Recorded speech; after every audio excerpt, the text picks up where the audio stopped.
hayeng jun gi tang tara nungtin gi pung ani sapsana utsagadoriba yankhai gi nithoi suba sumang lila festival sigi manung chan na utkadoriba lamjingba artist association gi lila mangpadraba lan lila ibiba arun kumar laisram aduga lila tambiri bana miyam gi matam sang na thabak tawbiraklaba laisam boy harga miyam na khangnaba adugumba lila gi artist association na director oina election bigani loina na thoido endongna hairiba lila sing si hayeng urkadobasida lamdam sigi nungsi jarabai pai policy sal ahalaman lai guru mayam puna mangna lengbirak-tuna nungtin gi pungani sapsan usagadoriba lila mangpadraba lanbu miyeng tabina nabgi damakta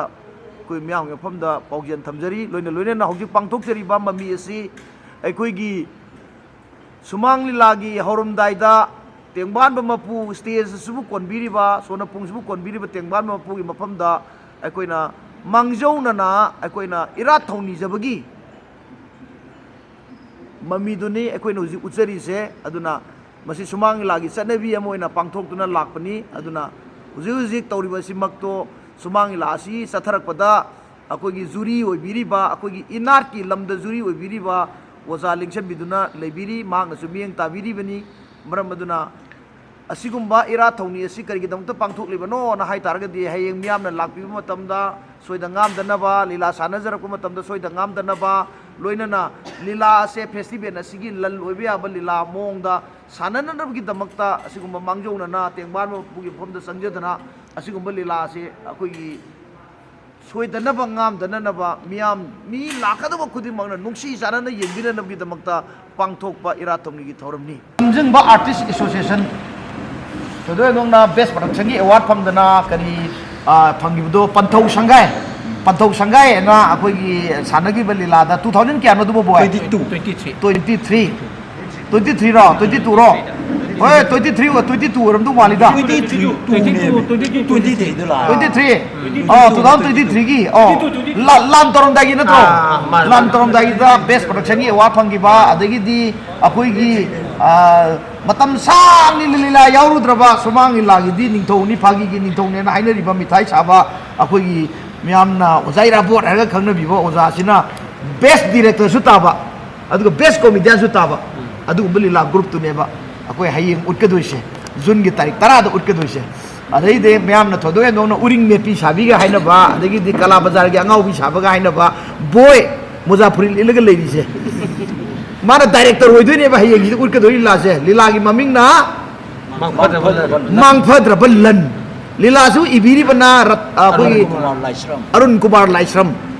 aduna thodoe dona maming si amam tang palaku matamda hakum gi potuina urakadoi ne myam se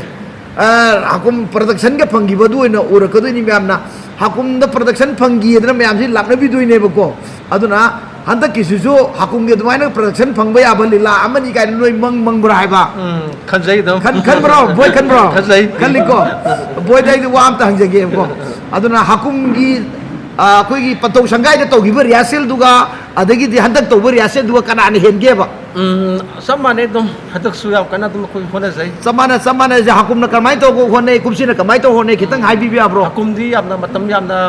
matang tu yam matien yamna matam do atien ma phangiba hadan kitang sang phangjai da khada samna phangi matam du da di kaigumba kaigumba khaki problem ama dagi yam thuna da mai artist sing su khongkat laga yamna awaba oigi kumsi ji artist sing ji makhun jana jana phang bare ma me kas phang buje tha kya mu phangi ge tha amani di phangi tha amani phangba tha amani sida phajana dum teng na dum phajana tawba ngambro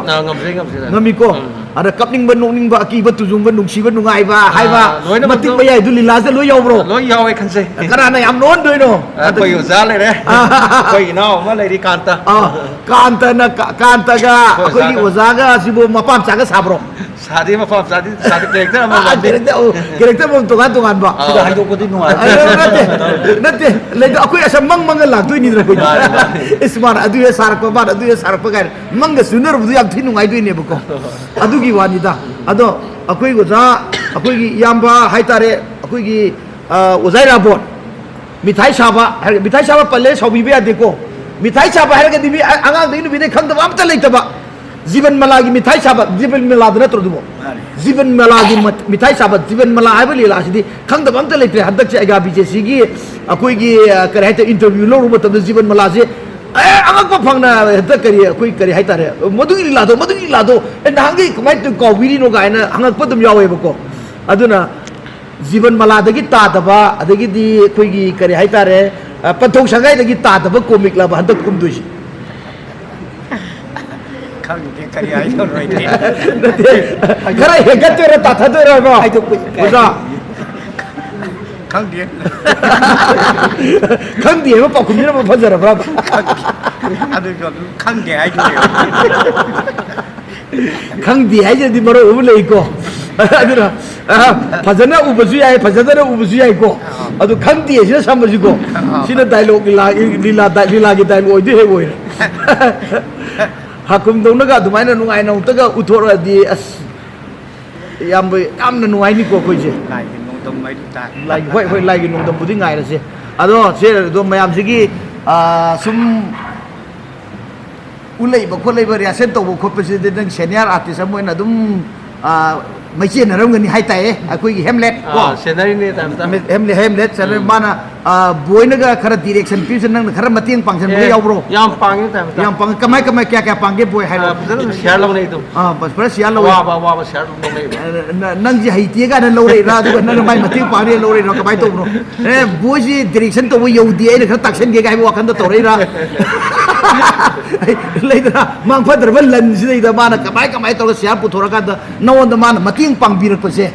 as a friend न Moina लेको अदमाइना पांगक पुरा बा माने याम positive way दा दवाइना याम समाइना अवात पा माना गा हाइरक पा असोय बेदा का याम पॉजिटिव ओइ बियाव ब्रो याव माने सजेशन तो इवन कोई आर्टिस्ट कुनी मा की सजेशन हम लहुना बगी तुम तंजा तुम कोई तुम डिस्कस तो मिने अदु दुगी अहो माना गा हाइरक पदो ना अमत तब थोप यादरो जे कैरेक्टर की समाई तो बसे मा कैरेक्टर कितन साना वाले तो समाई तो होनजरा काना का सजेशन तुम तंग न भाई याम बेसिकली सरू द सोप पसिदो माने सरू द सोप पसिदो अदुना दे हेमले न जंत कोमी से करी रोनो अदगी तारता लौमी याम तोन लौमी म कुमी लोमी अतोन बा लौमी अतोन लोमी तोन बा माने नंग नन कुमदुइ से द प्रोटैगोनिस्ट रा नतक एंटागोनिस्ट रा बा हाइबदी फतब कांगलुपला नत अफब कांगलुपला बा मसे अफब कांगलुप ता हाइब तारे मसा मनाउ सेंबा सागा असा मसा कैरेक्टर ओइना नंगी याम साथी बदि तुम साबरा बा